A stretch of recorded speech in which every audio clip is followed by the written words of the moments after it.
Hi, welcome back. This is an original Tales First story, and it's nice to have you here. Let's begin. At Christmas, my sister stood up, pointed at my 12-year-old, and hissed, "We all know she's faking."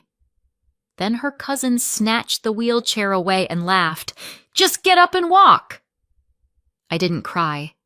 I made one phone call. 5 minutes later, the whole room fell silent.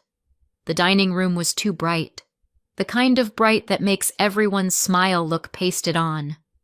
My daughter, Grace, sat in her dining chair at the table, knees tucked in close like she was trying to take up less space. My sister Tiffany pushed back from her seat so fast her napkin slid to the floor. "She's pretending," Tiffany said, arm out, finger aimed right at Grace like a prosecutor. "You can't tell me she needs all this." Grace's eyes flicked to me, then down to her hands. Across the table, Logan, Tiffany's 11-year-old, Grace's cousin, grinned like he'd been handed a script. He reached beside Grace, grabbed the wheelchair by the handles, and yanked it out of her reach with a quick, triumphant pull. "Come on," he laughed, dragging it backward. "Stand up, walk." I didn't argue. I didn't beg them to stop. I slid my phone out of my pocket, unlocked it with my thumb, and tapped one starred contact like it was muscle memory. The screen rang once, twice, and then a face appeared, close, calm, and absolutely not part of our family. At first, people tried to talk over it. Then the voice on my screen started asking questions, and 5 minutes later, the whole room fell silent. We'd gotten to my parents' place in Columbus a little early because Grace moves slower when she's tired, and I hate feeling rushed with her. Snow had crusted along the curb, and the front steps were slick. Dad came down a step to meet us, steadying Grace while I tipped the wheelchair up behind her. Then my dad, Mike, took the casserole dish from my hands with his usual big guy gentleness and said, "I got it, Nat." Inside, the house smelled like ham, cinnamon candles, and my mother's need to impress. Mom, Karen, had already set the table with the good plates, the ones we weren't allowed to touch when I was a kid. Grace lowered herself into the dining chair by the window, careful and practiced, and I parked her wheelchair beside her, angled so she could grab it without asking. Mom's eyes landed on the chair immediately. "Is that going to be right there?" she asked, like it was a muddy boot. "It's where Grace can reach it," I said, keeping my voice even. Grace tried a small smile. "I'm fine right now." "I know," I told her. "And we plan for not fine too." Dad cleared his throat, already trying to smooth the air. Okay. Food's almost ready." My mother didn't answer me. She just adjusted a place setting so she wouldn't have to look at the chair, and that was my first warning. Tiffany arrived late, of course, like the clock should have waited for her. The front door banged open and cold air rushed in, followed by her perfume and her laugh. "Merry Christmas!" she called, loud enough for the neighbors, then she swept into the dining room like she owned the floorboards. Madison, 13 and already skilled at eye-rolling, trailed behind her with her phone in her hand. Logan ran ahead, socks sliding on the wood, and skidded to a stop when he saw Grace's wheelchair parked beside the table. "Oh, you brought the chariot," he said, snickering. Grace's shoulders tightened. She kept her face neutral, but I saw her fingers press into her napkin like she was anchoring herself. Tiffany's eyes flicked to the chair and then to me. "We're doing the wheelchair thing again?" she said, like it was a themed accessory. "It's not a thing," I said. "It's what keeps her safe." Tiffany's mouth twitched like she'd tasted something sour. "Uh-huh." Mom laughed lightly, the way she laughs when she wants the moment to pass. "Let's just have dinner." Logan drifted closer to Grace's side of the table, hands hovering near the chair like it was a toy left out for him. and Grace pulled her feet back, instinctively guarding her space. Grandpa Howard, my dad's father, Grace's great-grandpa, sat at the far end, where he always sat, quiet and straight-backed in a cardigan that smelled faintly like aftershave. He wasn't frail, not really, just older in a way that made people talk around him instead of to him. He watched everyone come in, watched Tiffany take over the room without asking, watched my mother rearrange plates like she could rearrange reality. When I helped Grace scoot her dining chair in, Grandpa's eyes softened. "Hey, kiddo," he said, voice steady. "How's school treating you?" Grace's face changed immediately. She sat up a little. "Good. I got an A on my history test." "That so?" Grandpa nodded like that mattered, like she mattered. "Proud of you." Tiffany let out a short laugh. "History, sure. Must be nice to sit all day." Grandpa didn't look at Tiffany. He just kept his gaze on Grace, like Tiffany was background noise. "You been drawing lately?" he asked. Grace nodded. "I brought my sketchbook in the car." "Smart." He gave her a small wink. "Always have an exit plan." I felt my throat tighten, just for a second, because it sounded like a joke but didn't feel like one. Grandpa's eyes slid across the table to the wheelchair and then back to my face. It was the kind of look that said, "I see everything," and I knew he was taking notes. Dinner started the way it always did. My dad carving, my mom directing traffic, Tiffany narrating everyone's life like she had the official version.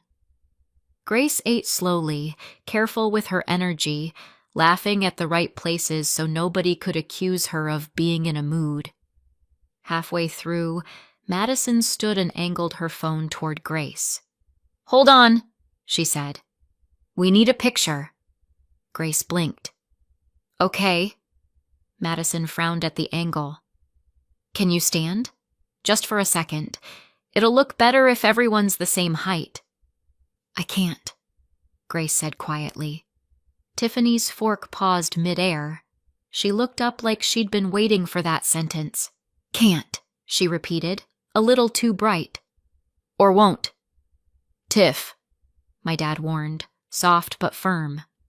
Tiffany ignored him. She pushed back her chair and stood, placing both hands on the table as if she were about to deliver a toast. Her eyes locked on Grace, and her voice sharpened. "She's faking," Tiffany said, loud enough to make sure nobody missed it. "We all tiptoe around it, but come on." Grace went still, like her body had become a statue and her mind had left the room. And my mother didn't tell Tiffany to stop. It didn't turn into a debate. It turned into a pile-on, fast and practiced, like everyone had been rehearsing without me. My mom leaned forward, eyebrows raised in that concerned face she wears when she wants to be cruel politely. "I've been thinking the same thing," Karen said. "She's fine when it suits her." Denise, my aunt, made a small noise and looked down at her plate, torn between discomfort and loyalty. Dad set his carving knife down with a thunk. "This is Christmas," he muttered. "Can we not?" Tiffany waved him off. "I'm just saying what everyone sees. She loves the attention. It's manipulative." Grace swallowed hard. "I don't—" "You're 12. Mom cut in like that was proof. "Kids do things." I felt my own voice stay low, almost boring. "Grace has a medical condition," I said. "You don't get to vote on it." Tiffany tilted her head. "Oh, here we go.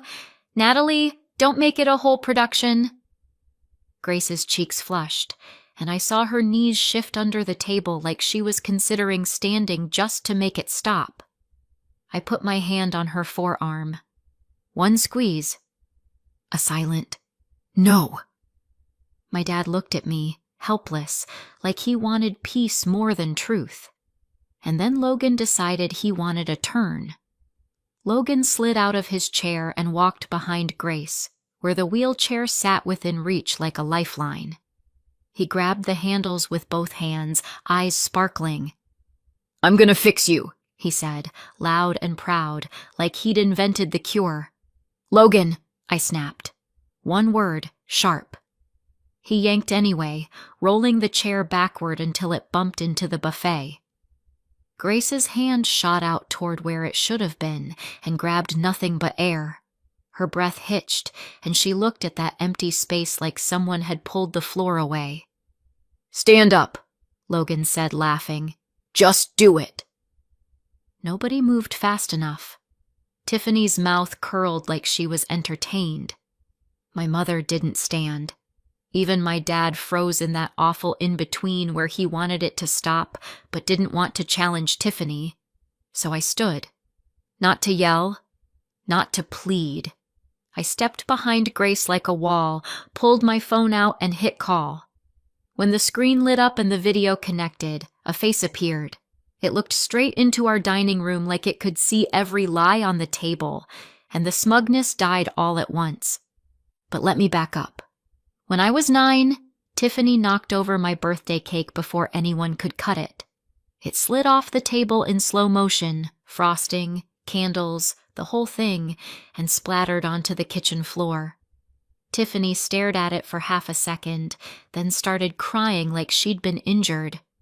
Mom rushed to her. "Oh, honey," Karen cooed, pulling Tiffany into her arms. Tiffany pointed at me through tears. "Natalie did it." I opened my mouth, shocked. "I didn't even touch—" "Don't," Mom warned, sharp now. She turned to me with that look that meant I'd already lost. "Why would you do that? It's your sister." Dad sighed like the truth was inconvenient. "Nat, just apologize." I stared at the ruined cake and felt something settle into place. The facts didn't matter. What mattered was Tiffany's version. I said, "I'm sorry," even though my throat burned saying it. Tiffany stopped crying instantly. She wiped her face and smirked at me over Mom's shoulder. That was the day I learned the rule in our house. Tiffany decides what happened, and everyone else nods along. As adults, Tiffany got better at it. She didn't just rewrite moments, she rewrote me. At a neighborhood cookout, she introduced me to her friends like I was a character in a comedy routine. "This is Natalie," she said, laughing. "She's always so intense. She's the type who complains if the napkins aren't folded right." Her friends chuckled, looking at me like I'd missed the joke. I tried to correct it once. "I don't care about napkins," I said. "I care about my kid not getting sick from undercooked chicken." Tiffany's eyes widened dramatically. "See?" she announced. "Always dramatic." Everyone laughed harder. I stood there holding a paper plate, realizing that defending myself was part of the entertainment. After that, I learned to go quiet in public. I let Tiffany narrate because correcting her only made me the villain in her story. It wasn't bravery, it was survival. And then Grace got sick, and my silence stopped being harmless. The first time I brought Grace's wheelchair to a family gathering, it was supposed to be simple. We were going to my parents' house for brunch, and Grace had been in a flare all week, shaky, stubbornly pretending she was fine. The chair wasn't a statement, it was a tool. Tiffany met us at the door and looked down at the wheels like she'd found contraband. "Wow," she said. "So we're committed to this now." Grace tried to joke. "It's just for long walks." Karen's face tightened with that fake worry. "Natalie, are you sure this is good for her? I don't want her getting dependent." "She can't get dependent on safety," I said. Tiffany leaned toward Grace and lowered her voice just enough to feel private. "You know," she murmured, "if you just push through, your legs won't forget." Grace's smile flickered. Later in the bathroom, she whispered to me, "Mom, I'm sorry. I don't want them mad." I knelt and looked her in the eye. "You never apologize for your body," I said, steady. "Not to them. Not to anyone." Grace nodded, but her eyes stayed worried, and I realized my family wasn't worried about Grace's health at all. They were worried about Grace taking up space. The kids learned fast because kids always do. At Thanksgiving, Madison lined everyone up for a photo and kept repositioning Grace like she was a prop. "If you stand," Madison said, sweet as syrup, "it'll look normal." Grace tried. She pushed up with shaking arms, took one step, then two, face going pale. Tiffany's eyes lit up like she'd just been handed evidence. "See?" she said loud. "She can do it." Grace sat back down quickly, breathing hard. Logan started watching for good moments. If Grace laughed, he'd announce, "Guess you're cured." If she carried a plate from the counter, he'd yell, "Look, walking!" The adults chuckled like it was harmless. I watched my child turn into a test. By Christmas, I wasn't just bringing a wheelchair to dinner. I was bringing a line. And my thumb already knew exactly who I'd call, because months ago Dr. Erica had told me, "If anyone ever puts Grace on the spot, call me." Back in the dining room, my phone sat on the table in front of Grace like a small spotlight. The video call was live, volume up, and nobody seemed to remember how to breathe. I stood behind Grace with my hands on the back of her dining chair, steady, not possessive, just there. Tiffany recovered first because she always does. She forced a laugh. "Natalie, what are you doing? Are you seriously calling someone right now?" "Yes," I said. Karen's voice went thin. "On Christmas?" Grace stared at the phone screen, eyes wide, like she was afraid the person on the other end would also be disappointed in her. I leaned down and murmured, "You don't have to say a word." Grace nodded once anyway. "Permission." On the screen, the caller adjusted the camera, and a quiet, professional face came into focus. No smile, no family warmth, just attention. Tiffany leaned toward the phone like she could intimidate it. "Hi," she said, sharp. "Who is this?" The woman didn't answer Tiffany right away. Her eyes went to Grace first, then to me. "Natalie?" she asked calmly. I nodded once. "I'm here." The woman's expression didn't change, but the room did. The air shifted from smug to scared, and then she introduced herself. The woman on my screen spoke like she'd done this 1,000 times, calm, clear, impossible to derail. "Hello," she said. "I'm Dr. Erica. I'm Grace's doctor. I was expecting your call." My mother made a small sound, like a swallowed gasp. Tiffany's face tightened, the way it does when she realizes the audience changed. Logan's grin vanished, replaced by a kid's sudden fear of being in trouble. Dr. Erica's eyes flicked to Grace. "Hi, Grace," she said gently. Grace's voice came out small. "Hi." Dr. Erica looked back at the room through the camera. "Natalie tells me people are questioning your mobility aid tonight." Tiffany tried to laugh again, but it came out brittle. "Okay, wow. This is a lot." Dr. Erica didn't react to Tiffany's tone at all. She just waited, like silence was a tool she owned. When Tiffany didn't know what to do with that, she filled it with bluster. "It was a joke," Tiffany said quickly. "Kids mess around. Nobody's hurting anyone." Dr. Erica's gaze stayed steady. "Is the wheelchair currently out of reach?" Logan looked down at his socks. I answered, "Yes, Logan took it." Dr. Erica nodded once, like she'd just confirmed a lab result, and Tiffany started to realize this wasn't a family argument anymore. Dr. Erica's mouth curved into something that wasn't quite a smile. "Merry Christmas," she said. Then her voice went flat. "Now stop calling my patient a liar." The words landed like a dropped plate. Nobody laughed. Dad's hands went still on the edge of the table. Denise covered her mouth with her napkin, eyes shiny.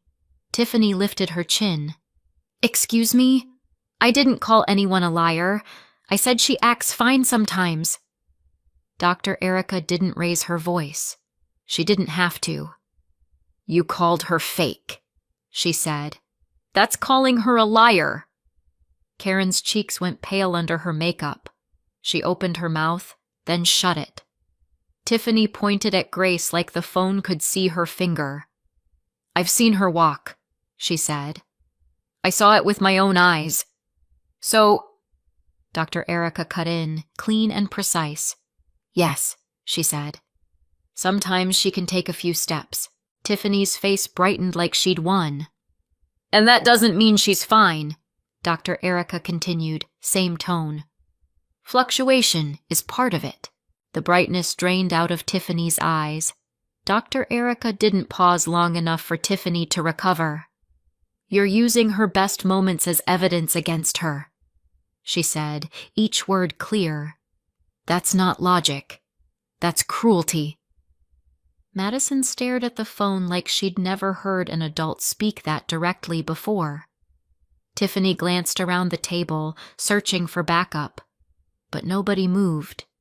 And for the first time all night, the story wasn't Tiffany's to tell. Dr. Erica shifted her gaze slightly, like she was addressing the whole table now.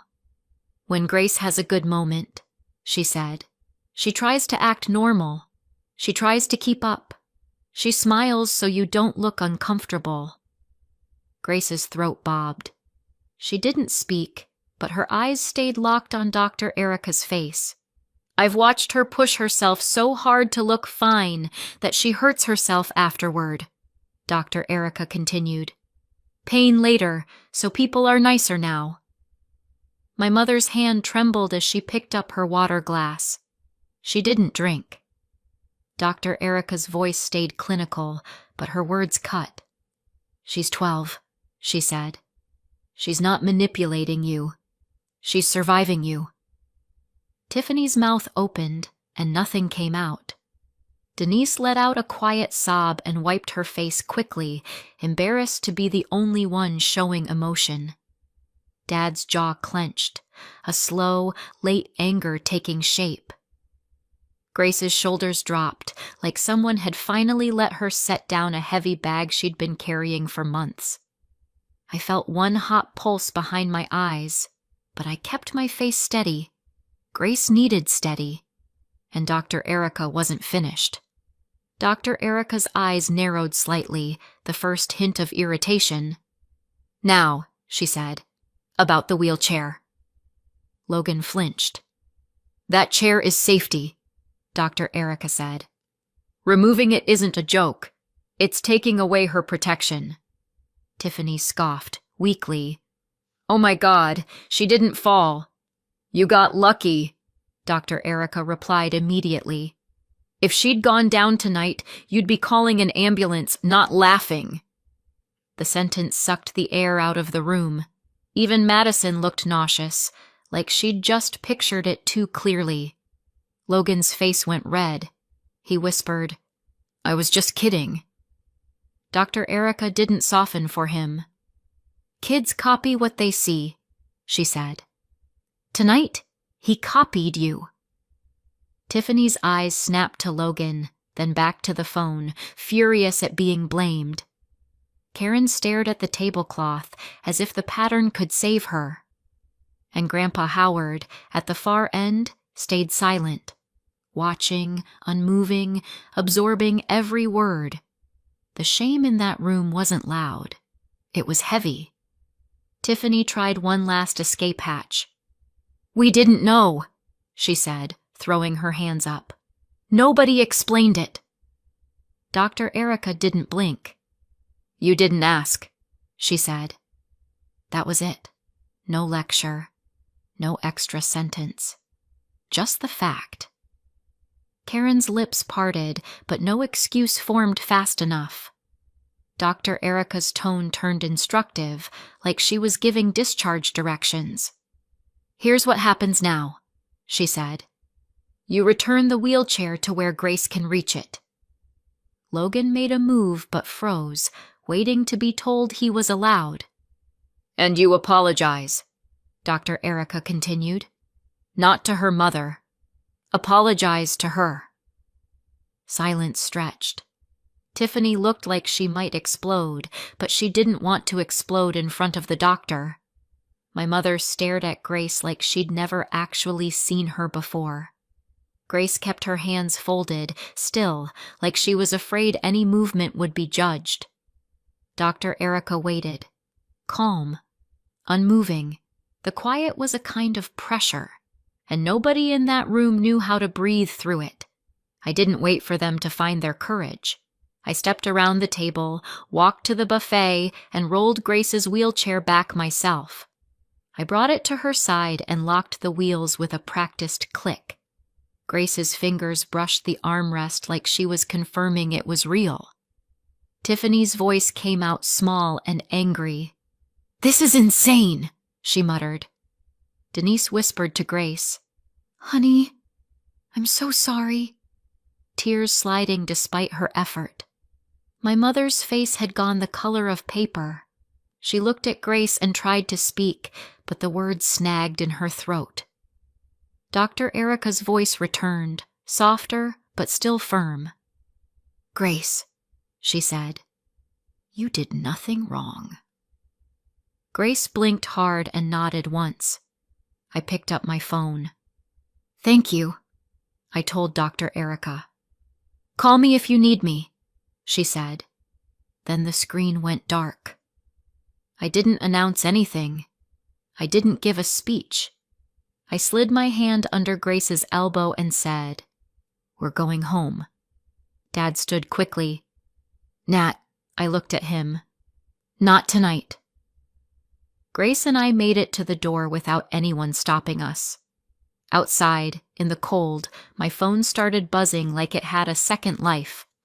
By the next morning, Tiffany had a new story ready, delivered in a family group chat like a press release. "Natalie called a doctor on Christmas to make us look bad," the message read. It was a harmless joke, and she weaponized Grace to embarrass everyone. My mom added, "We're all just concerned." Denise typed, then deleted, then finally sent a single shaky, "It wasn't funny." Dad sent, "Let's all cool off." Tiffany replied immediately, "Exactly. Natalie needs to calm down." I stared at the screen while Grace colored at the coffee table, her wheelchair beside her like it belonged there. Because it did. The rewrite wasn't surprising. It was automatic. Tiffany couldn't live in a world where she'd been wrong. I typed one message, short and factual. "A medical professional told you to apologize to Grace. If you're calling it a joke, you learned nothing." Tiffany responded with a laughing emoji.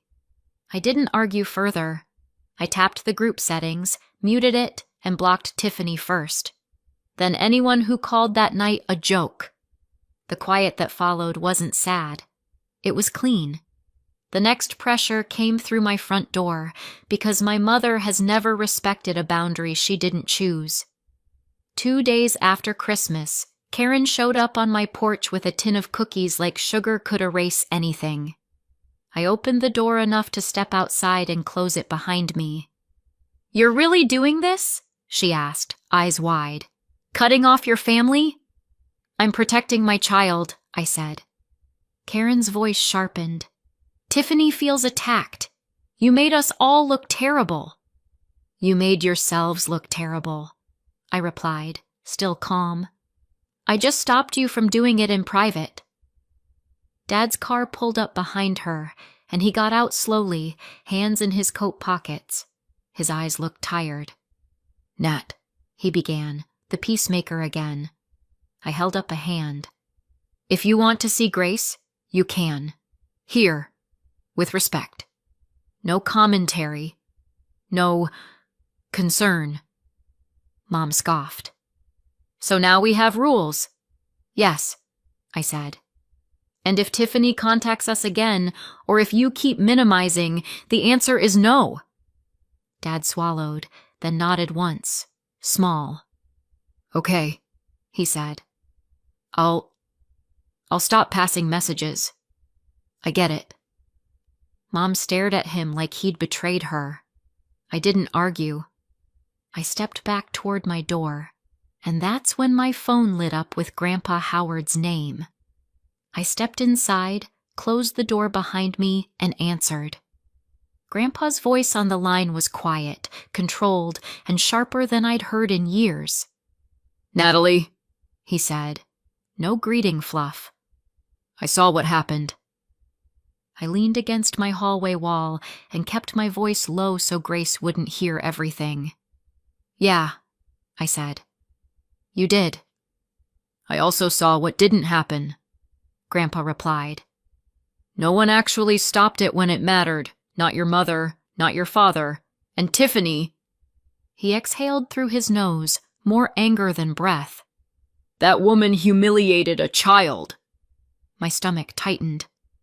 They're rewriting it now, I said. Like always. I know, Grandpa said. They tried it with me. Tiffany called yesterday to tell me you caused a scene. I almost laughed, but it came out dry. Of course she did. Grandpa's voice dropped even lower. Listen carefully, he said. I'm not leaving a penny to people who humiliate a child. My hand gripped the phone harder. Grandpa! I mean it, he cut in. I'm calling my lawyer. You and Grace will be protected. Tiffany gets nothing, and neither will anyone who backed her by laughing, filming, or taking that chair. That includes Madison and Logan. I closed my eyes for a second, not from joy, just from the weight of it. You don't have to do that, I said, even as part of me understood why he wanted to. I do, Grandpa replied. Because nobody else did anything when it mattered. Then he added, Mark will set a meeting. You'll come. And I realized this wasn't just family drama anymore. It was paperwork. The lawyer's office smelled like coffee and printer toner, and the chairs were the kind that force you to sit up straight. Grandpa Howard sat at the small conference table with his hands folded, expression unreadable. Beside him was Mark, his attorney, a calm man with glasses and a stack of documents clipped into neat piles.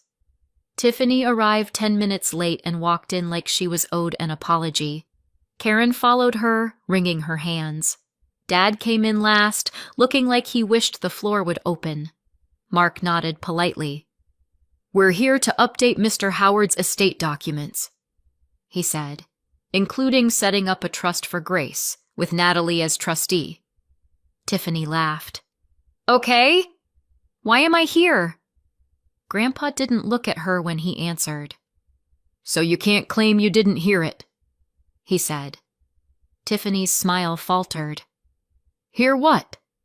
Grandpa's eyes finally lifted. I'm changing my will, he said. Natalie and Grace are protected and supported. You, he nodded toward Tiffany, get nothing. And I'm not rewarding anyone who helped you humiliate that child by laughing, filming, or taking her chair. Karen gasped. Howard, please! Tiffany's face flushed deep red.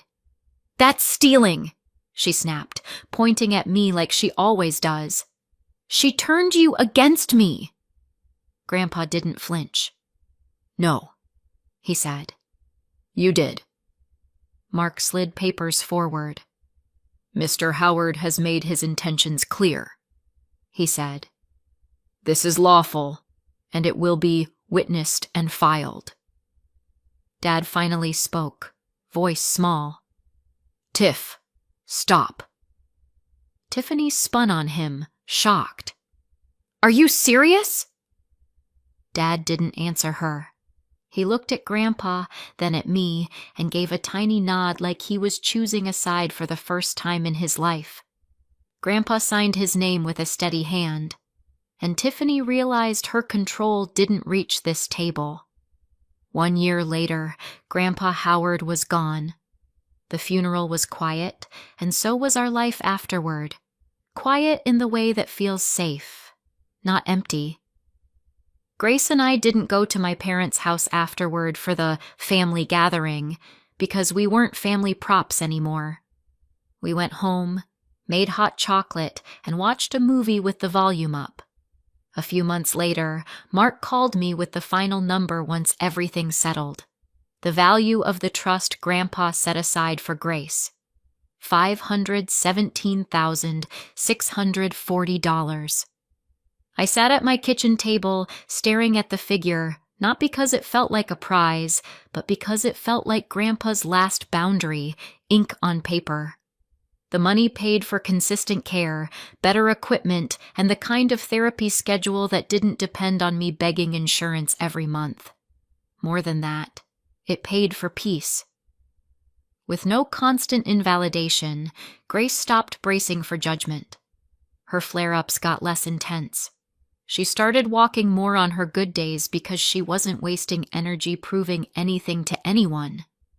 We stayed no contact with Tiffany and anyone who called that night a joke. Dad visits us now, alone, and he doesn't comment on the wheelchair. He asks Grace about school and listens.